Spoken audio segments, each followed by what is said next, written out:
Terima kasih Anda masih bersama kami di Kompas Petang, saya Cynthia Rompas. Saudara Presiden terpilih Prabowo Subianto langsung melakukan pertemuan politik beberapa jam setelah menghadiri penetapan hasil Pilpres oleh KPU. Prabowo Subianto disambut Ketua Umum PKB Muhaimin Iskandar di DPP PKB sekitar pukul 2 siang. Pertemuan ini disorot usai Anies Muhaimin hadir saat Prabowo Gibran ditetapkan sebagai Presiden dan Wakil Presiden terpilih hasil pemilu 2024. Pertemuan ini dikaitkan dengan spekulasi soal kemungkinan PKB akan masuk dalam pemerintahan Prabowo Gibran.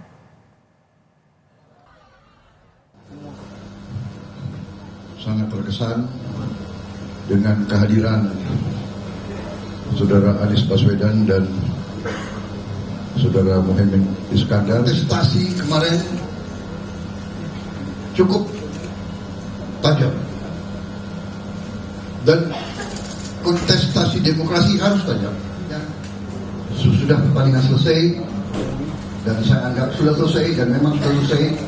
Sekarang kita harus melihat ke depan, bekerja untuk rakyat. Yang pertama, PKB sangat berterima kasih, bangga dan merasa terhormat.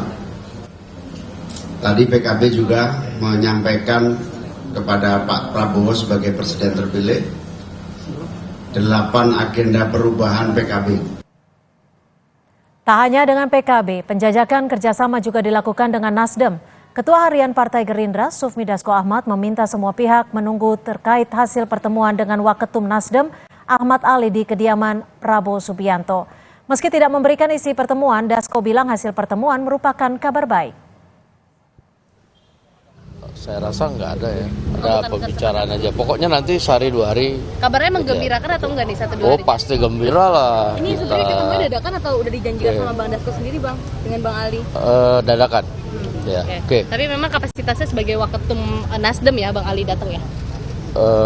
Pokoknya begitu. Dalam 1-2 hari ini akan banyak pertemuan-pertemuan, akan ada pertemuan-pertemuan. Nanti teman-teman media mulai besok, lusa akan bisa melihat. Ya tujuannya pasti untuk persatuan dan kesatuan. Bagaimana? Sementara Ketua DPP PDI Perjuangan Ahmad Basara menyebut PDIP siap untuk berada di dalam pemerintahan atau di luar pemerintahan. Namun keputusan politik PDI Perjuangan akan ditetapkan dalam rapat kerja nasional bulan Mei mendatang oleh Ketua Umum PDI Perjuangan Megawati Soekarno Putri. Dan berpikir serta bertindak. Seperti apa peta politik usai Prabowo Gibran resmi ditetapkan KPU sebagai Presiden dan Wakil Presiden terpilih? Apakah ruang koalisi yang ditawarkan Prabowo Gibran mampu mengubah peta politik yang ada? Lantas jika oposisi bermakna sebagai penyeimbang dalam pemerintahan, kemudian siapa saja partai politik yang bertahan sebagai oposisi saat Prabowo Gibran memimpin nanti? Kita akan bahas bersama Wasekjen PKB Saiful Huda dan juga Direktur Eksekutif Indikator Politik Indonesia Burhanuddin Muhtadi. Selamat sore Mas Burhan dan juga Mas Saiful, terima kasih sudah bergabung bersama kami di Kompas Petang. Sore. Saya ke Mas Saiful. Mas Saiful, Sore, ini Mas Burhan. Hasil pertemuan Prabowo dengan Caimin apa nih? Sudah adakah kepastian untuk bergabung atau tidaknya? Ya tadi Pak Prabowo setelah berjumpa di KPU dalam acara penetapan pasangan calon presiden dan wakil presiden terpilih, melanjutkan agenda silaturahmi halal bihalal. Ya. Pertama mengucapkan selamat kepada Pak Prabowo terpilih sebagai presiden dan berharap semoga bisa membawa percepatan kesejahteraan dan keadilan. Yang kedua PKB dan Gus Imin menitipkan agenda perubahan pasca Pilpres yang tidak mungkin dibawa oleh Gus Imin atau PKB yang kalah di dalam Pilpres. Nah karena itu tadi Gus Imin menyampaikan kepada Pak Prabowo menitipkan 9 agenda, 8 agenda perubahan. Responnya dari Pak Kepada Prabowo apa? Pak Prabowo, beliau akan menyamakan dan mencoba untuk menganalisa dan memastikan beberapa yang beliau merasa sebenarnya irisannya hampir sama dengan agenda yang pernah diperjuangkan Pak Prabowo pada pemilu 2014 dan 2019.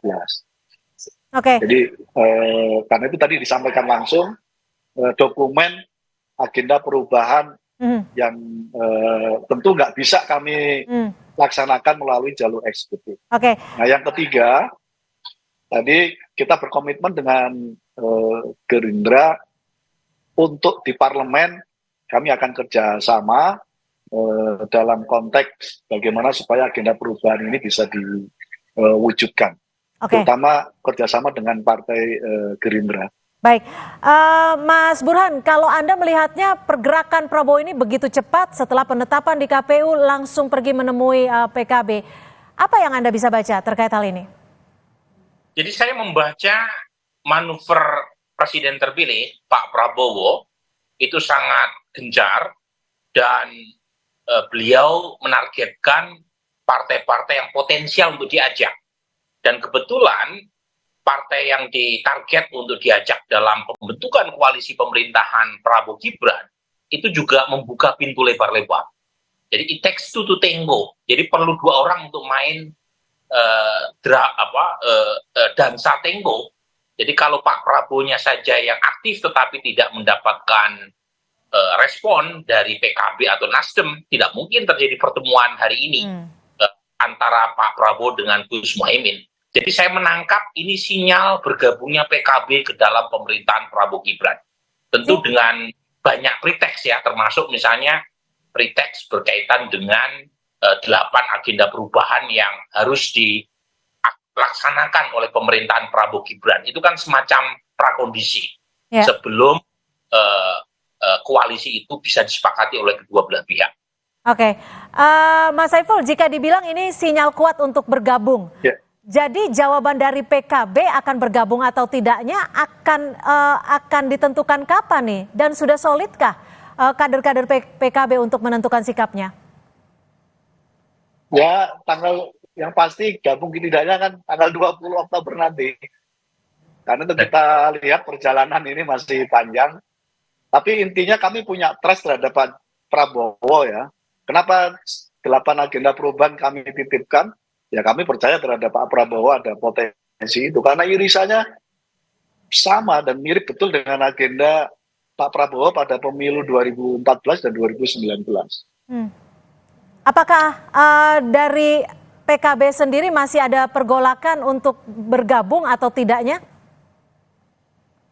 Belum pada diskusi atau tahapan untuk mendiskusikan itu. Jadi kami ingin sekali lagi, kita ingin mentradisikan pasca Pilpres, silaturahmi antar elit harus terus dijaga dan bahkan perlu terus didorong. Yang kedua, kami ingin mentradisikan apa yang menjadi agenda perjuangan dari pasangan Pilpres yang kalah.